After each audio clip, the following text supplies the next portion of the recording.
NRI parents association कोल्हापूरतर्फे दिनांक 20 मे रोजी एक पातळी प्रयोग राजमाता जिजाऊ हा एक पातळी प्रयोग सौ आरती मुनीश्वर यांनी अतिशय उत्कृष्टपणे सादर केला. निजामशाही, बारीकशाही, अनन्वित अत्याचार आणि जुलमांनी नुसता मराठी राज्याला पिसळून टाकले. एका पाठोपाठ एक 62 सुलतानांनी आपल्यावर राज्य केलं. इथे रक्त सांडलं ते स्वकीयांचं, इथे अश्रू सांडले ते विचलेल्या रयतेचे. पोरी बाळींच्यावर दिवसा ढवळ्या अत्याचार व्हायला लागले. त्यांच्या संग दुर्व्यवहार करून बटकीच्या बाजारात 25 कोणांना विकलं जाऊ लागलं. मराठी गांजत होता, मराठी मरत होता, मराठी आणि मारतही होता मराठी. एवढ्याशा वतनासाठी, एवढ्याशा भाकरीच्या तुकड्यासाठी आपल्याच भाऊबंधांचा घात करून हे मराठी सैन्य आपापसात लढत होतं. आपल्यातल्या नेबळटपणामुळं जणू आपण 5 शाह्यांना स्वतंत्र. एक दुष्काळ तर 12 वर्षांचा, दुर्गा देवीचा दुष्काळ. खायला अन्न नाही, गुरांना प्यायला पाणी नाही, हंबरडा फोडत गुरं मरत होती. आणि आलंच पीक तर वतनदाराचे सैनिक ते ओरबाडून घेऊन जात होते आणि 5 शाह्यांच्या सैनिकांच्या घोड्याच्या टाचे खाली चिरडलं जात होते. आणि हे सारं ऐकत ऐकत आम्ही आऊसाहेबांच्या गर्भात होतो. सुभद्रेच्या गर्भात जसं अभिमन्यूनी हे ऐकलं तसं आम्ही आमच्या आऊसाहेबांच्या गर्भात हे जणू सारं ऐकत होतो. आणि म्हणूनच निर्माण झाली आमच्या ती स्वराज्य मिळवण्याची उर्मी. आम्ही सिंदखेड राजाच्या 27 महालांच्या 12,000 मनसबदारांच्या असलेल्या लखुजी जाधवरावांची एकुलती एक कन्या. म्हणजे तसे आम्हाला 4 बंधू, दत्ताजी, अचलोजी, रघुजी आणि बहादूरजी. पण आपल्याला एक कन्या व्हायला हवी म्हणून आमच्या मासाहेबांनी आणि आमच्या आबासाहेबांनी तुळजाभवानीस नवस केला. हे भवानी पंतोजी, तुम्ही एवढं आम्हाला संस्कृत शिकवता, त्या संस्कृतचा सार भरलेलं आहे. मग त्या किताबामध्ये उकल आहे का? ते म्हणाले, जिजूबा कशाची उकल? आपणच आपले राजे व्हायची नाही जिजूबा. एक दिवस आम्ही आमच्या आबासाहेबांच पुसलो. आबासाहेब, एक पुसू? पुसा जिजूबा, काय म्हणताय तुम्ही? तुम्ही एवढी पराक्रमी, तुम्ही एवढी तलवार मारता, तुम्हीच का नाही राजे आहोत स्वतःचे?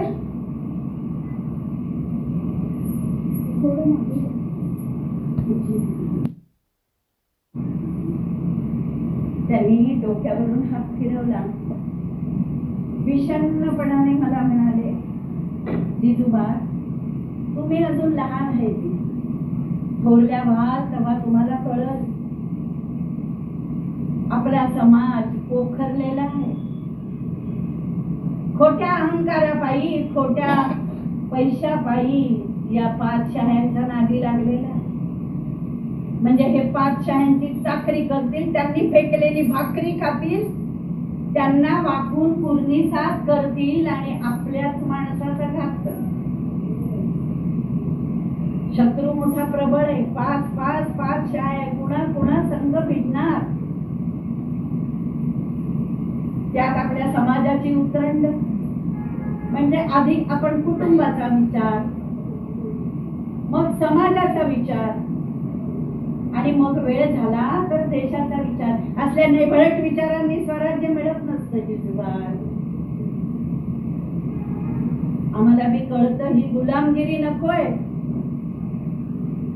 पण आम्ही एकले काही करू शकत नाही. आम्ही यादवांचे वंशज, पण आम्हाला या गुलामांची चाकरी, गुलामगिरी करायला लागते. एकदा दत्ताजी दादानं आम्हाला घोड्यावरनं दूर नेलं. आमच्या 40 भावंडांनी आम्हाला युद्धकला शिकवली होती. दत्ताजी दादानं घोडा फेकायचा शिकवला होता. बहादूर दादानं तलवार शिकवली होती. आमची तलवार विजेच्या चपळाईने फिरत होती. रघुजींनी अचलोजींनी आम्हाला दांडपट्टा शिकवलेला होता. साऱ्या युद्धकलेमध्ये आम्ही तरबेज होतो, अगदी लहान वयामध्ये. दत्ताजी दादांनी एकदा आम्हाला दूर नेलं आणि आम्हाला सांगितलं, जिजूबाळ, आपण खरे यादवांचे वंशज, पण दुसऱ्यांची चाकरी करणं आपल्या नशिबाला. पण जेव्हा तुम्ही लगीन होऊन दुसऱ्या घरी जाल तेव्हा तुम्हाला महापराक्रमी पुत्र होऊन दे. त्यांच्या मनीचा विषाद कळला, पण समजून नाही आला. एकदा आम्ही मासाहेबांना पण विचारलं, आमच्या आऊसाहेबांना, आऊसाहेब, आपण रामाची भक्ती करता, आपल्या देवाऱ्यामध्ये राम आहे, त्याच्या हातात धनुष्य आहे, ते धनुष्य तो का नाही काढत या पातशाह्यांच्या विरुद्ध? मग आपण कशी त्याची पूजा करतो? त्याच्या धनुष्याचा उपयोग काय? जिजूबा, या साऱ्या सवालांचं उत्तर मिळत नाही. आता तुम्ही थोरल्या व्हायला लागला. साजरा पोरगा बघून तुमचं लगीन करून घ्यायचं. मग तुमच्या पोटी पराक्रमी पुत्र जन्माला येऊ दे, रामासारखा, कृष्णासारखा. आणि याची तजवीज तुळजा भवानींनी करूनच ठेवली. त्याचं असं झालं, आमच्या सिंदखेड राजाच्या वाड्यामध्ये रंग दरबार भरत असे. रंगपंचमीचा एक मासभर आधी तयारी. वाड्याला रंगरंगोटी केली जाईल, होळी पेटवली जाईल. साऱ्या सरदारांना, दरकदारांना, सैनिकांना अवतरण असे. सांच्याला होळी पेटवली की त्याच्या ज्वाळा जणू आकाशापत्तर जात. पुरणपोळीचे ढीग लागत, त्याच्याबरोबर वशाट मांस अर्पण. आणि सांच्याला तांबडं फुटलं रे फुटलं की रंग उडवायला सुरुवात. आम्हाला हा सण भारी आवडायचा. त्या दिवशी पण तसंच झालं. रंग दरबार भरला आणि या रंग दरबारात वेरूळचे मालोजीराव भोसले आपल्या पोराला घेऊन रंग दरबारात आले. अगं स्वागत झालं, सरबतांचे पेले दिले गेले, गळाभेटी झाल्या आणि त्यांच्या बरोबरच्या त्या देखण्या पोरानं लक्ष वेधून घेतलं दरबारात. आबासाहेबांनी कुतूहल म्हणून विचारलं, बाळराजे, नाव काय तुमचं? बाळराजेंनी आपल्या कमरेच्या तलवारीला हात लावला. मोठ्या ऐटीत उत्तर दिलं, शहाजी राजे बिन मालोजी राजे भोसले. मी शेजारीच उभी होते. म्हटलं अजून मी सुरू नाही फुटलं आणि शहाजी राजे भोसले म्हणे. हातात घेतला गुलाल आणि फेकला त्यांच्या अंगावर. आमच्या आबासाहेबांनी त्यांचं कौतुक केलेलं आवडलंच नव्हतं. त्यांनी बी त्यांच्या हातातला रंग घेऊन आमच्या अंगावर टाकला. सारा दरबारच कौतुकाने हसायला लागला आणि आम्ही दोघंही मनमुराद हसायला लागलो. तेवढ्यात आबासाहेबांना मस्करी करायची लहर आली आणि आबासाहेब म्हणाले, काय जिजूबाळ, नवरा म्हणून पसंत आहे का तुम्हाला? आम्ही जरा ध्यान देऊनच बघितलं, पोरगं देखणं दिसतं. आम्ही म्हटलं चालत. आणि तिथल्या तिथं आमची लगीन गाठ बांधली होती. साऱ्या दरबाराला आनंद झाला. निजामशाहीच्या कानापर्यंत ही खबर गेली. निजामाला भोसले आणि जाधव एकत्र येणं त्याच्या फायद्याच होतं. पण याचे पडसाद मात्र आमच्या आऊसाहेबांच्या दालनामध्ये वेगळेच उमटले. मी म्हणते, त्या भोसलेंना सबूत द्यायची गरज होती का? आपली जिजा त्यांच्याकडे द्यायची. ते आपले हमतोनी नाही, ते साधे बारगीर. आपली जिजा नाही त्यांच्याकडे जायची. हो, मी आधीच सांगून ठेवते. आता आबासाहेबांना पेचाक पडल्यासारखं झालं. सबूत तर दिला, संभाजीराजे भर दरबारात उठून म्हणाले, आजपासून जाधवांची जिजा भोसल्यांची सून झाली. सारा दरबार आनंदून गेला. आता काय करायचं? निजामाच्या कानावर ही गोष्ट गेल्यावर निजामानी या भोसलेंना, वेरूळच्या भोसलेंना इंदापूर, चाकण, सुपे, पुण्याची जागीर दिली आणि आता भोसले आणि जाधव एका हमतोल झाले. म्हणजे आता आमचं लगीन होणार हे पक्क. अर्थात आबासाहेबांच्या मनामध्ये गाठ होतीच. आऊसाहेबाई तशा थोड्या नाराज असत, पण आम्हाला मात्र देखणा नवरा मिळणार म्हणून आनंद. आणि आमचं लगीन बुद्ध मुर्तजा निजामाच्या हाताखाली अत्यंत थाटामाटात पार पडलं. त्याही क्षणी मनात एकच विचार आला, आता भोसले आणि जाधव एकत्र झाले, ढाल आणि तलवार एकत्र झाली, धनुष्य आणि बाण एकत्र झालं. आता या 5 शाळा उकळून फेकून घेऊ. आपलं राज्य व्हायला हवं. आपणच राजे, आपणच चाकर. ही भूमी आमची, आमच्यावर राज्य करणारे हे 5 शाळा कोण टाकून दिले? पण हा जाधव भोसलेंचा रेशीम गाठ जठरली नाही आमच्या विवाहाची, ती झाली फाशी. म्हणजे त्याचं असं झालं, निजामाच्या दरबारामध्ये त्या दिवशी कदमपोशीसाठी सारे सरदार दरबार सारे एकवटले होते. कोणी पालखीतून, कोणी मेण्यातून, कोणी हत्तीवरून, कोणी घोड्यावरून, सारी भीड एकत्र झाली. कदमपोशी पार पाडून प्रत्येकाला बाई.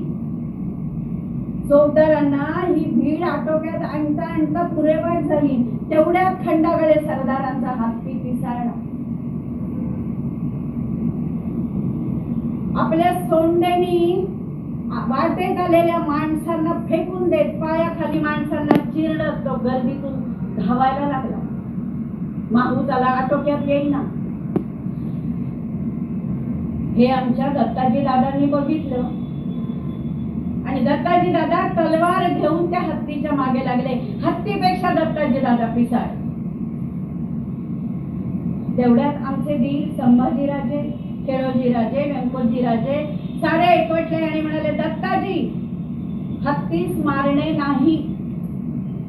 परंतु दत्ताजी दादा क्रोधाने इतके तापलेले होते की त्यांनी हत्तीची सोंडच कापली. हत्तीच्या गंडस्थळात तलवार घुसवली आणि हत्ती मृत होऊन खाली पडला. आमच्या संभाजी भाऊजींचा अहंकार दुखावला गेला आणि त्यांनी दत्ताजी दादांची गर्दन उडवली.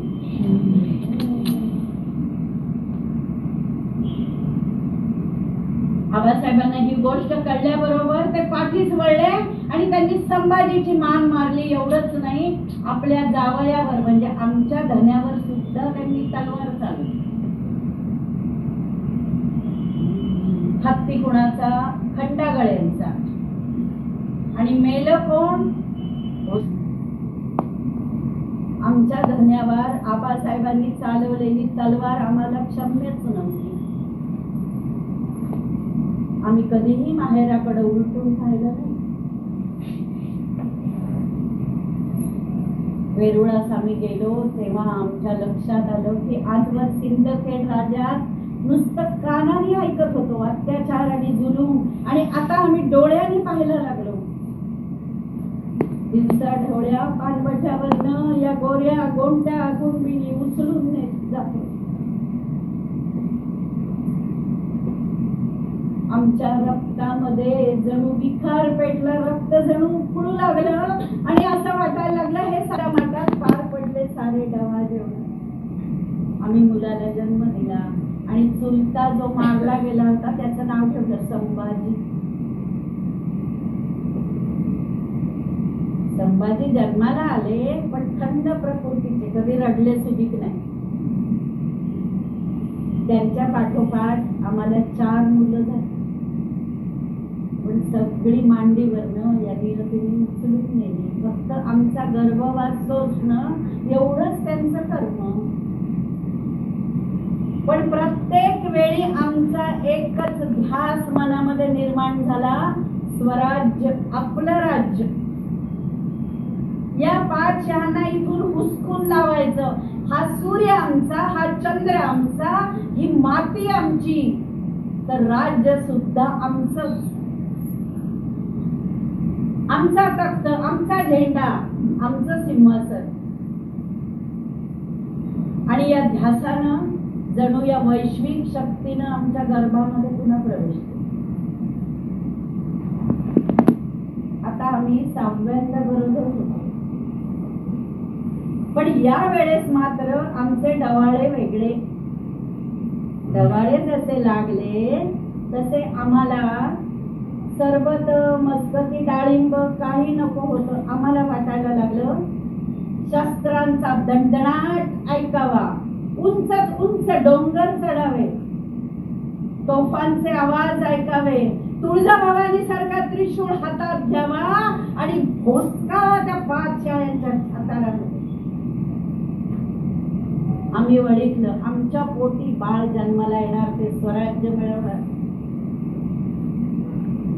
नव्हे. आम्ही त्याच्यावर गर्भसंस्कारच करू लागलो, बाळाशी बोलू लागलो. बाळराजे, तुम्हाला जन्माला यायचंय ते स्वतंत्र राष्ट्र निर्माण करण्यासाठी. तुम्ही कुणाला मुजरा करणार नाही, तुम्हाला स्वराज्य स्थापन करायचंय.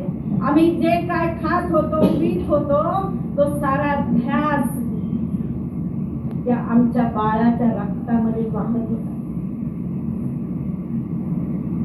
स्वराज्य आणि स्वराज्य याच्याशिवाय आम्हाला दुसरं काही सुचतच नव्हतं. आणि ते गर्भाचे संस्कार आमच्या पोटातल्या बाळावर झाले. तेवढ्यात आमच्या थोरल्या चिरंजीवांचं, संभाजीचं लगीन झालं. शिवनेरीचे किल्लेदार विश्वासराव यांच्या लेकीची जयवंती बाईशी. आमचे 20 मास चालले होते. तुळजाभवानीला प्रार्थना करत होतो. हे चंड मुंड खंड प्रचंड शौर्य विलासिनी, हे राम वरदायिनी, हे शारदे, हे चंडिके, हे अंबिके, मज दान दे, वरदान दे, पुत्र दे ऐसा गुंडा ज्याचा तिन्ही लोकी झेंडा. आम्ही आता या गर्भातल्या बाळासंग आम्हीही वाढत होतो. आणि आता बाळतपणाचे दिवस आले आणि थोरल्या महाराजांना मोहिमेवर जावं लागलं. तेव्हा ते आदिलशाह्यांच्या चाकरीमध्ये आमच्या बाळतपणाची काळजी लागल्यावर आम्ही त्यांनी सांगितलं, आम्हाला शिवनेरी किल्ल्यावर सोडा. हा शिवनेरी किल्ला आम्हाला बोलवतो. काहीतरी नातं आहे या शिवनेरी किल्ल्याशी आमचं. आणि आमच्या सूनबाईच्या वडिलांच्या तिथे विश्वासरावांच्या जोखमीवर आम्हा सोडून थोरले महाराज मोहिमेवर निघून गेले. आम्ही आता वाकलो होतो, गर्भाच्या भारानं जडावलो होतो. वाट बघत होतो ती फक्त प्रसूती. दररोज शिवनेरी देवीला, शिवाई देवीला प्रार्थना करत होतो. रोज तुळजाभवानीला प्रार्थना करत होतो, आम्हाला पराक्रमी पुत्र दे. हळूहळू प्रसूतीचा दिवस जवळ आला. निष्णात सुईणी आमच्या इथे आले आणि आला तो सोन्याचा दिवस आला. फाल्गुन मध्य तृतीया. 300-350 वर्ष जे ग्रह थांबलेले होते ते सारे शिवनेरी भोवती गोळा झाले. तो क्षण आला, तो सुवर्णाचा क्षण आला, तो आनंदाचा क्षण आला आणि तो एक महापुरुषाला जन्म देण्याचा क्षण आला.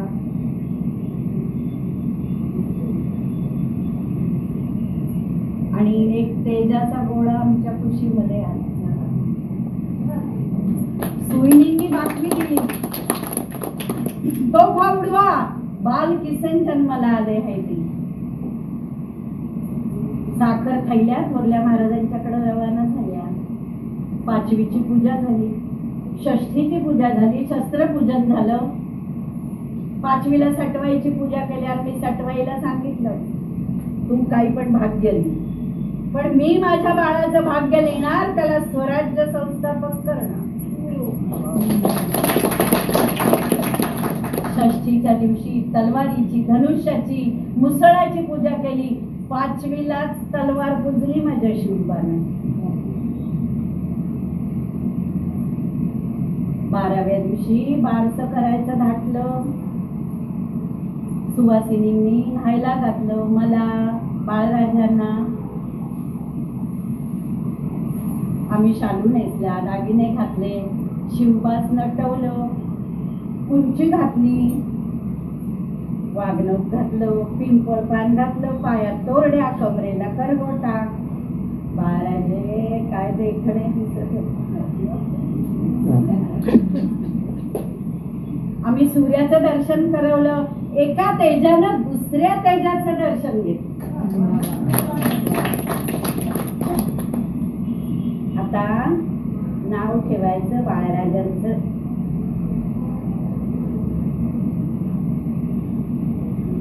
कुणी गोविंद घ्या, कुणी गोपाळ घ्या, कुणी माधव घ्या, कुणी मुकुंद घ्या. नाव ठेवलं शिवाजी.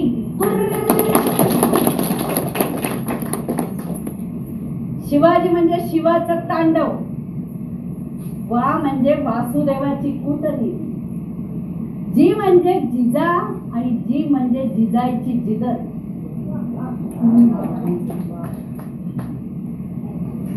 शिवबाला पाळण्यात घातलं. आम्ही अंगाई म्हटली, पण बा निजगडे म्हणून झोपवलं नाही शिवबाला. त्याला सांगितलं बाळा जागा राहा, जागा राहून या 5 शाह्यांच्या छाताडावर नाच. शिवबा आता मोठे व्हायला लागले, मुठी चोखू लागले, उपडे पडू लागले. आम्ही त्या बाललीला बघत होतो. मनात म्हटलं आज ही चिंगारी आमच्या हातात आहे, पण याचा आम्ही अग्नी कल्लोळ करणार, या 5 शाह्या जाळून टाकणार. शिवबा आता शिवनेरी वाड्यात दुडू धावायला लागले. दास्या त्यांच्या पाठीमागं पडायला लागल्या. अहो बाळराजे पडाल, अहो बाळराजे पडाल. पडू देत बाळराजे, तेव्हा ते घडतील. खाऊ देत त्यांना माती, खेळू देत मातीमध्ये. उद्या याच मातीतून त्यांचा राजा निर्माण व्हायचा आहे. आम्ही त्यांना छोटे छोटे धनुष्य करून दिले, बाण करून दिले, तलवारी करून दिल्या, मातीचे ढिगारे करून दिले. त्याच्यावर बाळराजे खेळू लागले. त्यांचं ते खेळतानाचं रूप बघून खूप आनंद व्हायला लागला. रोज सांच्याला आम्ही त्यांना गोष्टी सांगू लागलो. श्रीरामाच्या, श्रीकृष्णाच्या, रामायणाच्या, महाभारताच्या, त्यांच्या आजोबांच्या. आमच्या भावंडांच्या सह निजामाला कदम पोशीच्या तिथे गेलेल्या असताना सपासप साऱ्यांच्या माना कापल्या गेल्या होत्या. आमचं माहेरच तुटलं होतं. इतके दिवस होतं, पण सारी जिद्दी जागती आहे ती, म्हणून आम्हाला आनंद होता. आता मात्र सारीच गेली. आमचा एक भाचा आणि एक भाऊ तेवढा झाला. दुसरी दुर्घटना घडली. आमच्या जाऊबाई दुर्गाबाई साहेब नाशिकच्या पंचवटीला तीर्थस्नानाला गेलेले असताना महाबत खानानं त्यांना पळवून नेलं. जर सरदारांच्या घराण्यात ही आगळीक घडू शकते, तर सर्वसामान्यांची काय कथा.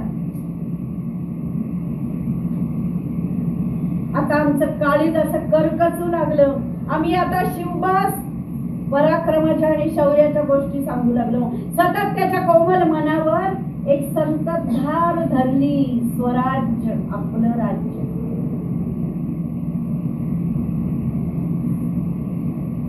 त्याचे संकल्पक होते आमचे थोरले महाराज, म्हणजे शिवबांचे पिताश्री. त्यांनी 2 वेळा कोशिश पण केली स्वतंत्र व्हायची, पण त्यांना लढावं लागलं स्वकीयांशी. स्वराज्य स्थापन करताना सगळ्यात मोठे शत्रू कोण होते, तर आपले स्वकीय होते. थोड्याशा तुकड्यासाठी 5 शाह्यांचे पाय चाटणारे होते. एकदा मन मेली ना की माणसाला अपमान लहानाचं काही वाटेल असंच होतं. आणि ही त्यांची जी शौर्याची मनगट होती ती गहाण पडली होती या पातशाह्यांच्या पायाची. आम्हाला ते मंजूरच नव्हतं. आम्हाला परकीय सत्ताच मंजूर नव्हती. शिवबा थोरले झाले, 60 वर्षाचे झाले आणि त्यावेळेस आम्हाला थोरल्या महाराजांच्याकडून सांगावा आला. त्यांनी बंगळुरात आपलं स्थायी वास्तव्य ठेवलेलं होतं. आदिलशहाने मोठी जहागीर दिली होती. का दिली होती? त्यांना तिथे अडकून ठेवायचं म्हणजे महाराष्ट्रात जाऊन हा माणूस काही करणार. महाराष्ट्रात आमची वंश परंपरागत जहागीर होती, पुनवडी होती, सुप, इंदापूर, चाकण किल्ले होते आमच्याकडे, पण सारे आदिलशहाच्या ताब्यात. 7 वर्षाच्या शिवाजीला घेऊन आम्ही तिथे राहिलो म्हणजे चैनीत नाही राहिलो. आम्ही तिथे शिकलो महाराजांच्याकडे राज्य कारभार कसा करायचा, मुत्सद्दीपणा कसा असला पाहिजे, तहनामे कसे झाले पाहिजेत, वेळ प्रसंगी राज्याला सुरक्षित कसं ठेवलं पाहिजे, हिशेब कसे असले पाहिजे.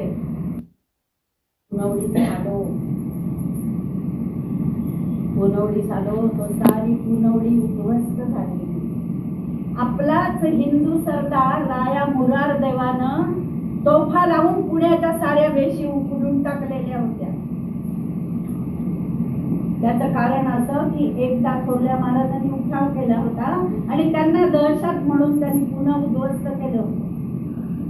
तिथं गाढवाचा नांगर फिरवला होता. एक पहार खणलेली होती, रोवलेली होती, त्याच्यावर तुटकी वाहन आणि फुटकी कवडी मांडलेली होती. याचा अर्थ इथं कुणीही वस्ती करू शकणार नाही. आम्ही पुण्यात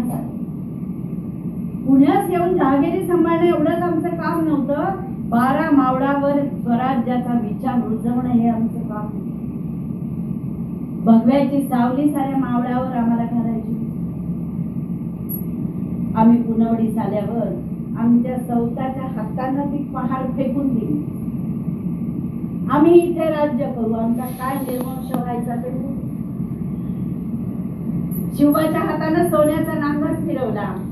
जी रयत परागंद झाली होती तीच बोलवलं, तिला पोटाशी धरलं, त्यांना खायला धान्य दिलं, पेरायला बी बियाणं दिलं, शेतीची अवजारं दिली. सारी जी जमीन नापीक झाली होती त्याच्याबरोबर ओसाड जमीन सुद्धा पिकवण्यासाठी त्यांना परावृत्त केलं. आणि मुख्य म्हणजे त्यांना विश्वास दिला, आम्ही आहोत, यापुढे तुमच्या केसाला बी धक्का लागणार. हळूहळू पांगलेली रयत इथं आली. हा कट्टा घेऊन युद्ध करू शकत होते. आणि आता आम्ही ठरवलं शिवबाला मावळ पालथा घालायचा. त्याला हाताला धरून आम्ही सारा मावळ पालथा घालायचा.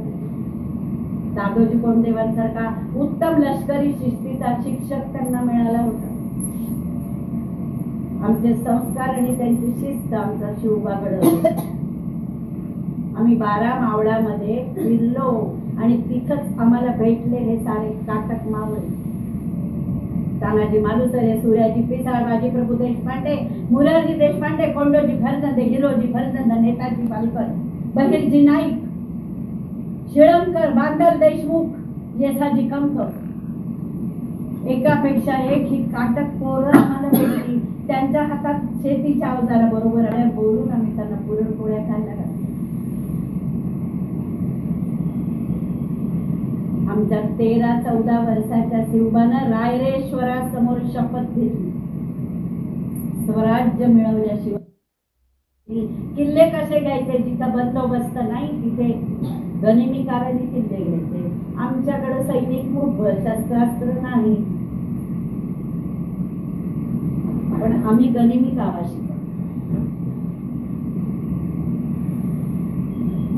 आदिलशहानं थोरल्या महाराजांना दरबारात बोलवून ताकीद दिली, शिवबा सावरा. ते म्हणाले पोरग ऐकत नाही आमचं, तुम्हाला काय करायचं. आतून त्यांची स्वराज्याला साथ होती. थोरल्या महाराजांचं बळ होतं म्हणून तर आम्ही स्वराज्य उभं करण्याचा घाट घातलेला होता. सगळ्या किल्ल्यांवर शिवबा धडका मारायला लागला. त्याचं लगीन करून दिलं. निंबाळकरांची सईबाई आमची पहिली सून. देखणी सोजवळ. त्याचबरोबर आपल्या स्वराज्याला या मराठा सरदारांचा हात लागला पाहिजे. ते तिकडे पाचशाह्यांची त्यांना नोकरी केली नाही पाहिजे म्हणून आम्ही त्यांच्याशी संबंध प्रस्थापित करण्यासाठी शिवबाची 8 लग्न केली.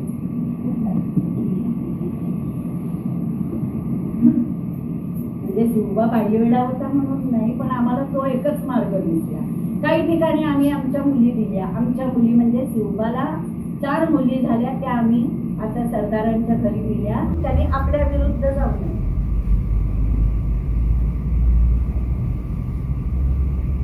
तुफान घौडदौड चालली होती शिवबाची,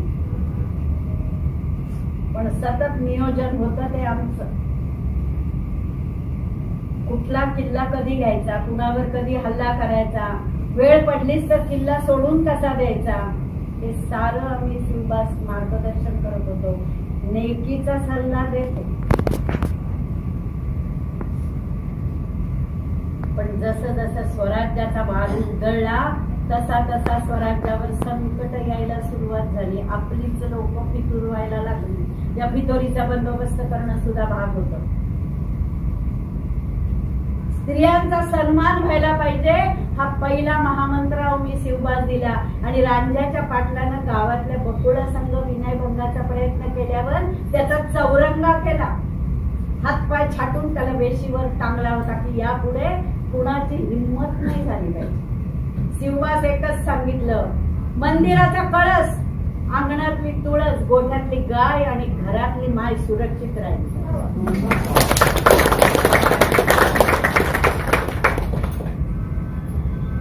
पण स्वराज्य वाढायला लागल्यावर संकटांना काय कमी असतं होय? पहिलं संकट गुजरलं म्हणजे आदिलशाहीच्या दरबारात असलेला थोरल्या महाराजांची विरुद्ध असलेला अफजुल्याला थोरल्या महाराजांचा पण अपमान करून त्यांना फितुरीने अटक केली होती कपटानं. आणि आमचा संभाजी कनकगिरीच्या लढाईवर गेलेला होता आदिलशहाचा सरदार म्हणून. पण ऐन वक्ताला त्याला कुमक मिळू नये अशी व्यवस्था अफजुल्याने केली. आणि आमचा संभाजी रणांगणावर धारा केली. 12 वर्ष झाली आम्ही आमच्या संभाजीच भेटलो नव्हतो. या स्वराज्याचा उद्योग मांडल्यामुळं आम्हाला वेळच झाला नाही. म्हणजे आई असून पण आमचा संभाजी मातृयोगच भोगत होता. आम्हाला अफजुल्याचा संताप आलेला होता. आता अफजुल्या येणार, स्वराज्यावर घास घेणार, तो स्वराज्याचा गळा आवळणार हे आमच्या लक्षात आल्याबरोबर महिने आम्ही नियोजन केलं. रातभर बैठका घेतल्या. त्याला आपल्या शक्तीचा घमेंड, हा अफजुल्या म्हणजे जणू महिषासूर, क्रूर, उलट्या काळजाचा. त्याला मारायचा झाला तर त्याला गनिमी कार्याने मारायचा शिवबा. गोपीनाथ पंत वकिलांच्या तर्फे आम्ही सांगावा धाडला. आम्ही आपल्या चरणी रुजू होणार आहोत तेव्हा आपली भेट घेण्याची इच्छा आहे. परंतु आम्ही वाईस येण्यासाठी आम्हाला भीती वाटते तुमच्या दरबारात यायची. तेव्हा आपणच खाली येण्याची कृपा करावी. अफजुल्याला वाटत हा शिवबा बडी बेगमच्या समोर त्यांना विडा उचलला होता. ये शिवबा, ये तो चूहा है, हम ऐसे ही उसको पकड़ के लेके आएंगे. शिवबास म्हणलं असते संयम राखा, त्याला बाहेर येऊ द्या. प्रतापगडाच्या पायथ्याशी जावळीच्या खोऱ्यात अफजल खानास बोलवलं तर त्याला पळून जायला जागा नाही. आणि तो जिथून पळून जाईल त्या वाटेत आम्ही शिवबास सांगितलं, शिवबा, तुमच्या पिताश्रीना त्यांनी अपमान केलाय, तुमच्या बंधूला त्यांनी मारले, बुद्धी जागवा. सूड घ्या त्याचा.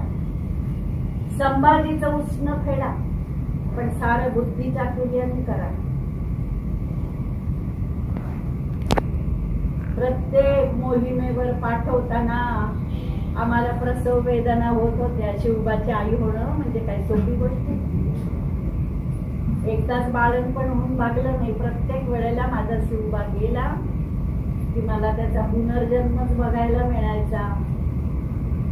पण नेहमी आशीर्वाद देत होतो, यशस्वी भव.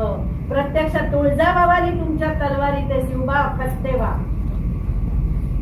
आणि तो दिवसही जागला. अफजल खानाची भेट ठरली. शिवबानं सकाळीच तुळजाभवानीचं दर्शन घेतलं, शंभू महादेवाचं दर्शन घेतलं. साऱ्या सरदारांनी आणि आम्ही प्रार्थना केली, हे आई बापांनो, हे शंभू महादेव, तुळजाभवानी रक्षण कर. बाई शिवबा तुझाच लेक आहे, तूच त्याचं रक्षण करायचंय आणि या अफजुल्याला, या महिषासुराला तू ठार करायचंय. त्याप्रमाणे अफजुल्या आला. शिवबानं जिरे टोप घातला होता, अंगरख्याच्या आतमध्ये चिलखत घातलं होतं. महाराज साहेबांनी दिलेला बिचवा कमरेला होता, वागणक होत.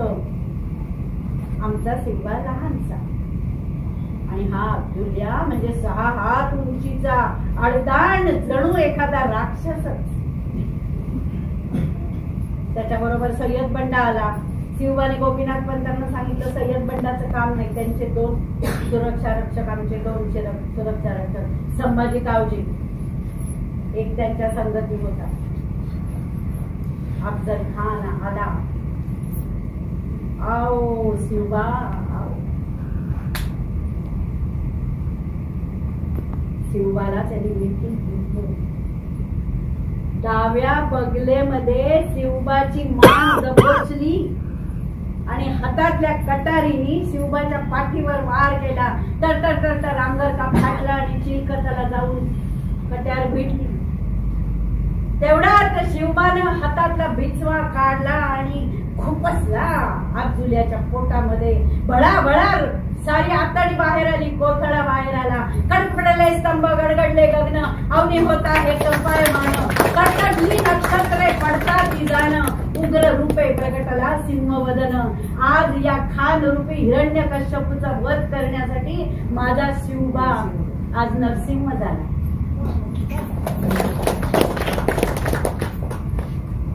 आपल्या हाताची आतडी पोटामध्ये घुसवत दगा दगा दगा म्हणत अफजुल्या पालखीत जाऊन बसला आणि भोयांनी पालखी उचलल्याबरोबर संभाजी कावजेंनी भोयाचे पायच कापले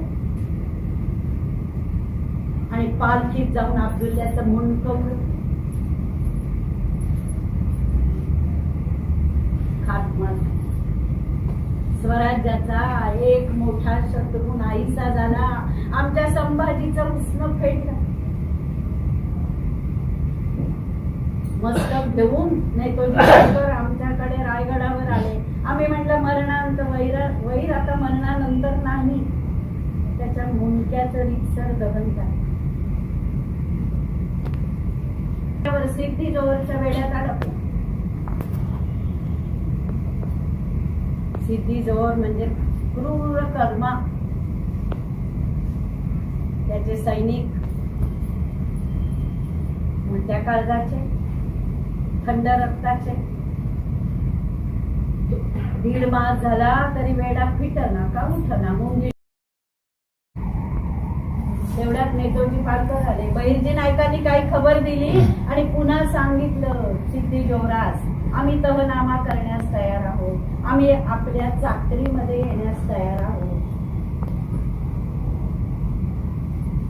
सिद्धी जोहरचा वेडा ढिला पडला. त्याला गाफील केले. तवर शिवा काशीतला शिवबाची वस्त्र देऊन पालखीत बसवला. भर पावसामध्ये शिवा काशीतला रस्त्यातून बाहेर काढला आणि वाटलं हा शिवबाच चाललाय म्हणून. आणि दुसऱ्या रस्त्यानं अवघ्या 300 मावळ्यांच्या सगट शिवबा सिद्धी जोहरच्या वेड्यातून दिसत. आता त्याला जायचं होतं विशाळगडावर. मध्ये होती पावनखिंड. इथे सिद्धी जोहरचे सैनिक आडवे आले, शिवाकाशीत ओळखला गेला आणि तिथल्या तिथे ठार झाला. बाजी प्रभू देशपांडेंनी सांगितलं, महाराज, जवळ तुम्ही विशाळ गडावर जाऊन कसले शिकस्तची तोफ होत नाही तवर मी माझा प्राण सोडणार नाही. आणि अवघ्या 300 मावळ्यांच्या सगट बाजी प्रभू देशपांडेंनी पावनखिंड लढवली. अंगावर हजारो शस्त्रांचे वार होऊन हात तुटला तरी तुटलेल्या हातात ढाल घेऊन हा आमचा बाजी प्रभू लढला, भिडला.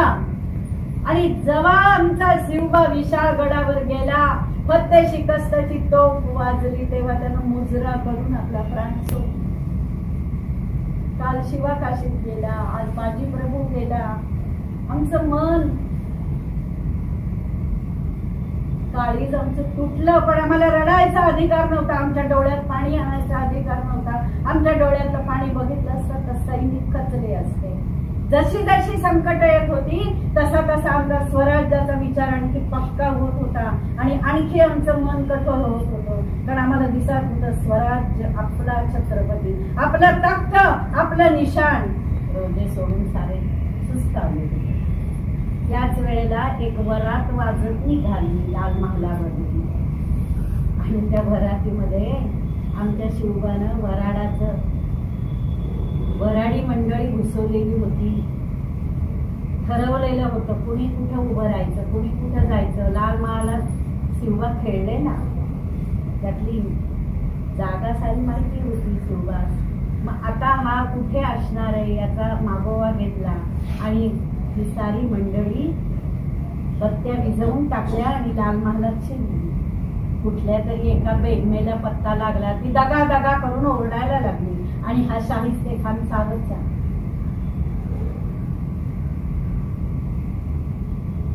त्या दिवशी या शाहिस्ते खानाचा अल्लाह त्याच्यावर मेहरबान होता.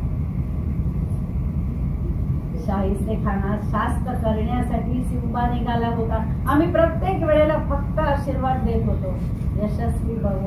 आम्हास माहिती नव्हतं आमचं शिवबा आम्हाला पुन्हा दिसेल की नाही, पण प्रत्येक वेळेला आम्ही शिवबास पाठवत होतो. काळजावर दगड ठेवून फक्त एका ध्यासासाठी, आपल्या स्वराज्यासाठी.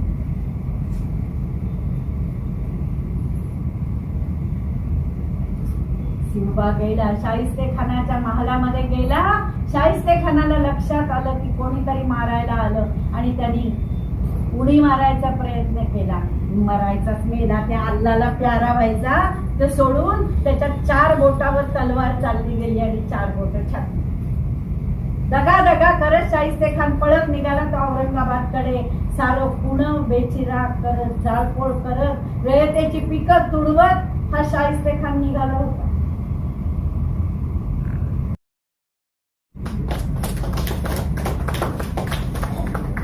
शाहिस्ते खानाचं संकट मिटलं. किल्ल्यावर किल्ले स्वराज्यामध्ये यायला लागली, स्वराज्याला मंडळी जमा व्हायला लागली. आता साऱ्यांची साथ मिळू लागली. काही थोडे पितूळ सोडले तर बाजी घोरपडे सारखा स्वतःचा भाऊबंद असून तो मिळालेला होता या निजामशाहीला. कधी निजामशाही, कधी आदिलशाही, कधी मोगलशाही. सारेच त्रास देत होते. डच होते, पोर्तुगीज होते, इंग्रज होते, सारेच स्वराज्यावर जणू तुटून पडत होते.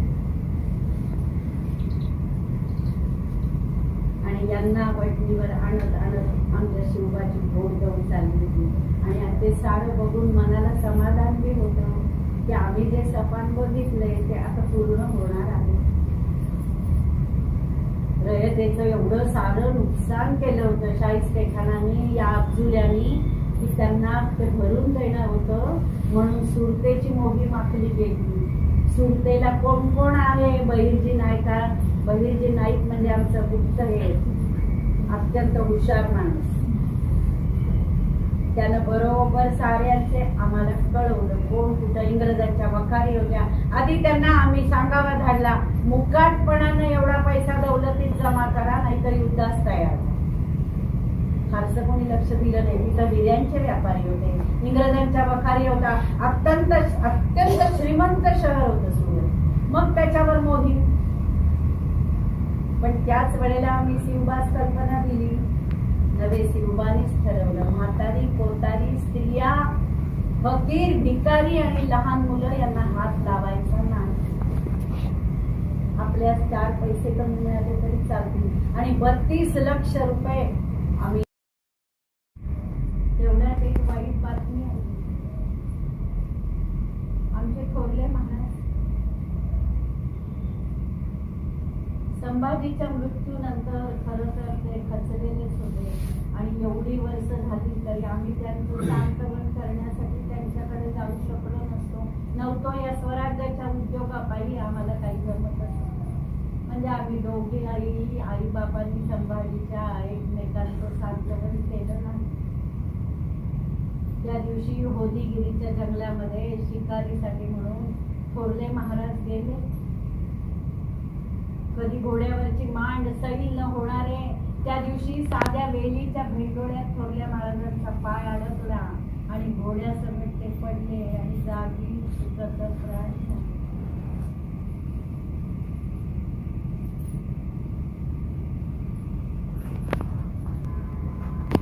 भरल्या सुरांनी भरल्या हळदी कुंकवानी आम्हाला स्वर्गाला जायचं. आमच्या गळ्यातली गळसरी तुटली, कुंकवाचा करंडा घरात गळला. त्यांच्या बळावर आम्ही स्वराज्याचं सपान बघितलं. ते थोरले महाराज आम्हाला सोडून गेले. शिवबा मोहिमेवर होता, आम्ही सती जाणार होतो. सती जायची तयारी केली. तेवढ्या शिवबाला आणि घट्ट मिठी मारली. म्हणाला, अहो साहेब, तुमच्या जीवावर आम्ही हे स्वराज्याचं स्वप्न पाहिलं, मूर्ती नंतर ते पुढं उभं केलं. तुम्ही आम्हाला सोडून गेला तर कसं व्हायचं? तुम्ही सती जाऊन. आम्ही म्हटलं, आता आमच्या आयुष्याला काय अर्थ आहे? ते आमच्या कुंकवाचं बळ होतं.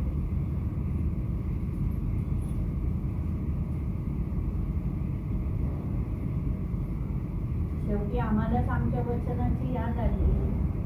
आपण म्हटलं होतं ना की मी राज्य पूर्ण झाल्याशिवाय मृत्यूशी पण झुंजीन, पण देह ठेवणार नाही. आता आपल्याला तो अधिकार आहे.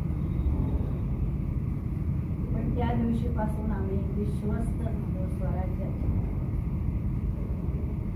ज्या वेळेला शिवबा मोहिमेवर जायचा त्या वेळेला आम्ही स्वतः राज्य शपथ चालवत होतो. एकेकाळी आम्ही पाळण्याची दोरी ओढली होती शिवबाच्या, पण आज आम्ही राज्य कारभार करू शकत होतो हे आम्हाला माहिती.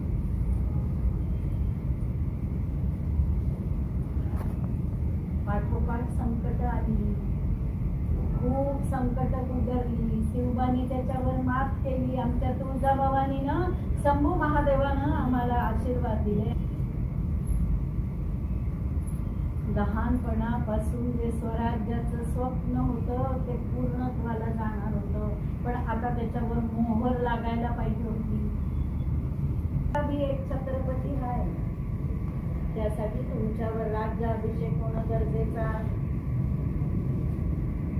पैठणच्या गागा भट्टास काशीहून आम्ही बोलावणं काढलं. त्यांनी शास्त्रार्थ धुंडाळले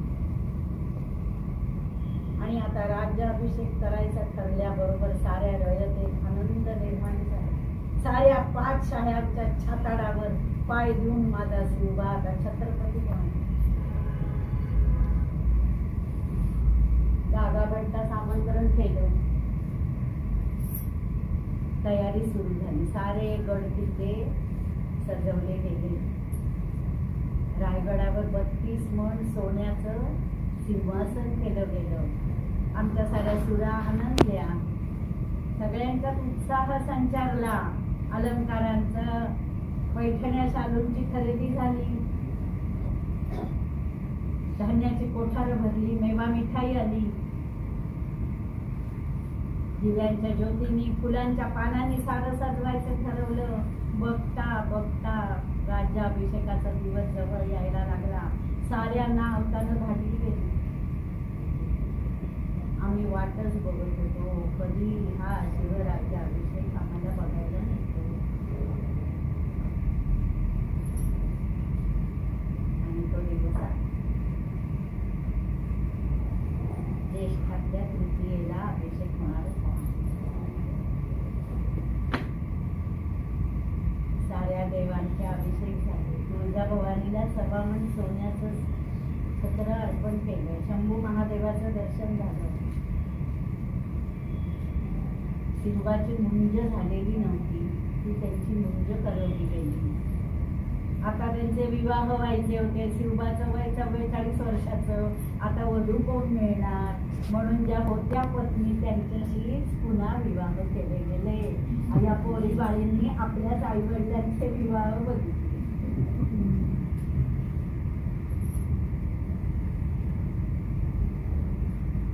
सारं होम हवन झालं आणि तो दिवस उजाडला राज्याभिषेकाचा.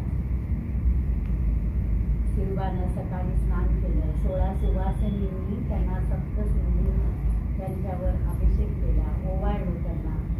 सोयराबाई पट्टराणी होत्या. संभाजी थोरले चिरंजीव होते. साऱ्यांनाच औक्षण केलं गेलं. शिवबाच्या शेजारी ठेवलेले आम्ही तो 6 सोहळा बघत होतो. डोळ्यातलं पाणी पुसायचं सुद्धा भान नव्हतं. शिवबा गुडघ्यावर बसला. त्यांनी सिंहासनाची पूजा केली. त्याच्यावर मस्तक टेकलं. गागाभट्टांनी मंत्रोपचार केले आणि मोत्याचा तुरा असलेला राजमुकुट माझ्या शिवबाच्या डोक्यावर ठेवला आणि गर्जना झाली. प्रौढ प्रताप पुरंदर क्षत्रिय कुलावतंस गो ब्राह्मण प्रतिपालक सिंहासनाधीश्वर श्री छत्रपती शिवाजी महाराज की जय.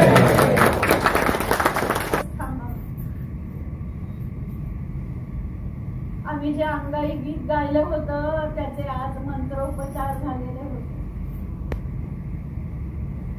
आम्ही शिवबासाठी जे अश्रू वाहिले होते ते आज सप्तसिंधूच्या रूपाने शिवबाला स्नान घातलेलं होतं आणि आम्ही जे मातीचे ढिगारे करून दिले होते त्याचा आज रायगड झाला. एकाच वेळी साऱ्या किल्ल्यावरनं तोफा उडल्या. आमचा शिवबा आज शिवाजी दिसत होता. काळाची पावलं बळी दिली होती. आता काळ जवळ आलाय. आपल्याला निघायला हवं. तब्येत ढासळत होती. दम्यानीच खाली होती. खोकला मिटत नव्हता. आम्ही शिवबास म्हटलं आम्हाला पाचाडला पोचवा. पाचाडा चालला. आता मुली आम्ही मंचकावरच पडून राहू लागलो.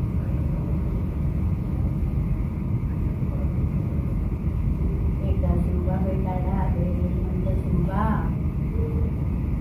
सुखानं राज्य करा. शतायुषी व्हा. साऱ्यांना सांभाळा. हिरय तुमची लेकरं आहेत.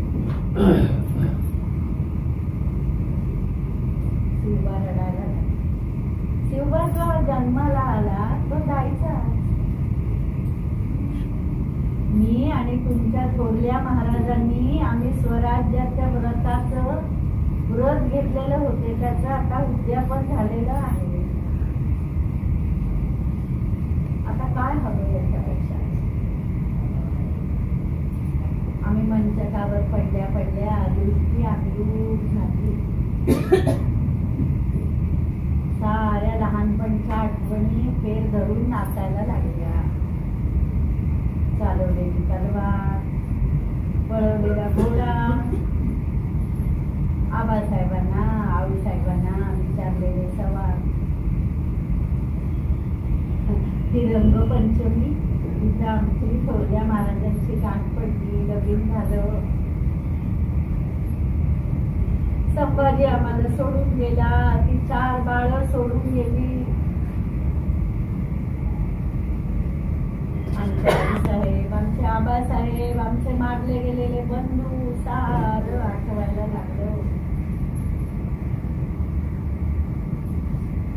थोरले महाराज, आबासाहेब, आऊसाहेब सारे आम्हाला बोलवायला लागले. ते बघा उभे आहेत तिथं. आता आम्हाला जायला हवं. आम्ही धन्य आहोत. आमच्या सुरुबाच्या आऊसाहेब, रजतेच्या आऊसाहेब, राजमाता म्हणून आमचा सत्कार झाला. यापेक्षा आणखी काय हवं हो? आम्ही धन्य आहोत, धन्य आहोत. येतो आम्ही आता. तुमचा निरोप घेतो. जगदंब जगदंब जगदंब.